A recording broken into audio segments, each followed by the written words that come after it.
Middle ഈസ്റ്റിൽ വർദ്ധിച്ചുവരുന്ന യുദ്ധ സാഹചര്യങ്ങളും ആഗോള കാലാവസ്ഥാ വ്യതിയാനത്തിന്റെ ഭാഗമായുള്ള ശക്തമായ എൽനിനോ പ്രതിഭാസവും ചേരുമ്പോൾ ലോകം വലിയൊരു ഭക്ഷ്യ പ്രതിസന്ധിയിലേക്ക് നീങ്ങുന്നതായി റിപ്പോർട്ട്.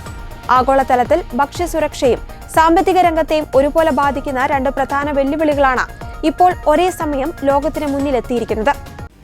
മിഡിൽ ഈസ്റ്റിൽ ഇറാനെ കേന്ദ്രീകരിച്ചുണ്ടാകുന്ന സൈനിക പിരിമുറുക്കങ്ങൾ ലോകത്തിലെ ഏറ്റവും തന്ത്രപ്രധാനമായ കപ്പൽ ചാനലായ ഹോർമോസ് കടലിടുക്കിനെ ബാധിക്കാൻ സാധ്യതയുണ്ട്.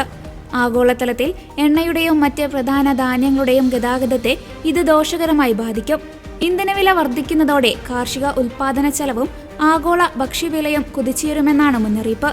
ആഗോള താപനില ഉയർത്തുന്ന എൽ നിഞ്ഞോ പ്രതിഭാസം ലോകത്തിന്റെ വിവിധ കോണുകളിൽ വലിയ തോതിലുള്ള പ്രകൃതിക്ഷോഭങ്ങൾക്കാണ് കാരണമാകുന്നത്.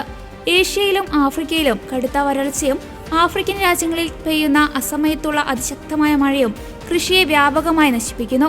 പ്രധാന നെല്ല്, ഗോതമ്പ് ഉൽപാദന രാജ്യങ്ങളിലെ കൃഷിനാശം ഭക്ഷ്യലഭ്യതയെ സാരമായി ബാധിക്കും. സംഘർഷങ്ങളും പ്രകൃതിക്ഷോഭങ്ങളും ഒരുമിച്ച് വരുന്നത് വികസ്വര രാജ്യങ്ങളിലെയും പിന്നാക്ക രാജ്യങ്ങളിലെയും ദശലക്ഷക്കണക്കിന് ജനങ്ങളെയാണ് ബാധിക്കുക.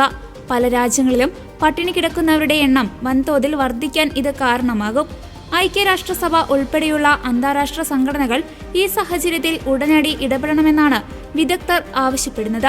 യുദ്ധം ഒഴിവാക്കാനുള്ള നയതന്ത്ര നീക്കങ്ങൾ ഒരു വശത്ത് നടക്കുമ്പോഴും കാലാവസ്ഥാ വ്യതിയാനം മൂലമുണ്ടാകുന്ന ഇത്തരം പ്രതിസന്ധികൾ നേരിടാൻ ലോകരാജ്യങ്ങൾ കൂടുതൽ കരുതലോടെയുള്ള പദ്ധതികൾ ആവിഷ്കരിക്കേണ്ടതുണ്ടെന്ന് റിപ്പോർട്ട് അടിവരയിടുന്നു.